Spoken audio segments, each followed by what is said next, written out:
Salut à tous. Aujourd'hui, petite vidéo parce que j'ai envie de me la péter. Pourquoi de me la péter?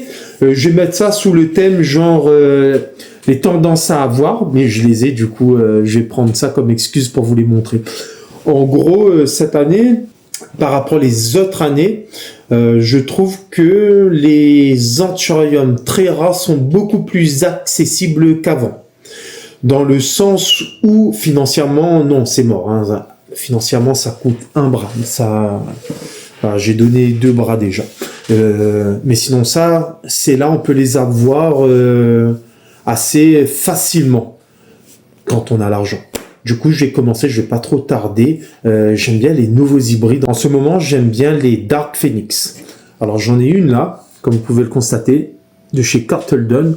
La particularité de celle-ci, on appelle ça wide sinus, c'est-à-dire que ces sinus sont limite plat, très écartés. Wide sinus large. Elle est magnifique. Il faut savoir que cette hybride, je ne sais pas laquelle précisément, mais c'est d'une papillaminium, je pense papillaminium qui vient d'Équateur, du coup de la papille pure.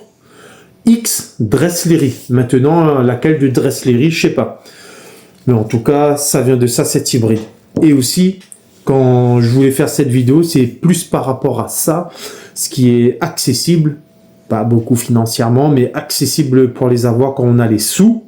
Parce qu'avant, on avait les sous, même si on avait les sous, je veux dire, c'était très compliqué, voire pratiquement impossible de les avoir. C'est les Anthurium variegata. Là, en ce moment, j'ai pu avoir une Christa. Elle est juste magnifique, sublime. Ce qui est bien, ce n'est pas variegata comme on connaît dans les débuts Monstera, qui est juste un peu de blanc. En gros, les variations, quand on dit variegata ou variegated, c'est que la plante, elle est atteinte d'albinisme. Et il faut savoir aussi que l'albinisme, pour la plante, c'est une maladie. Du coup, elle se bat contre cette maladie. Et en la donnant trop dans le NPK, si on lui donne trop de N, si on lui donne trop d'azote, et la plante, elle reverse. Il y a beaucoup de chances qu'elle redevient toute verte, quoi. Elle perd son côté panaché et elle se guérit de cette maladie. Du coup, quand vous avez des plantes variegata, panachées ou variegated, faites attention à l'azote. Quand vous mettez de l'engrais, faites en sorte qu'il y a plus dans le P et le K que dans le N. De toute façon, vous allez voir, je vais faire une vidéo dédiée à ça là sur les engrais. Comment mieux choisir les engrais selon le type de plante qu'on a pour qu'elle défonce, que ça soit niveau croissance et couleur. Du coup, de toute façon, je vous ferai une vidéo spéciale engrais.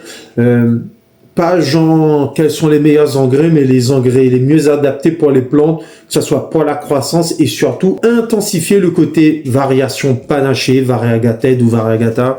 À vous de choisir comment vous le dites. Mais bon, pour finir, voilà, juste pour me la péter une dernière fois parce que je l'ai eu, Cristallinium variegata.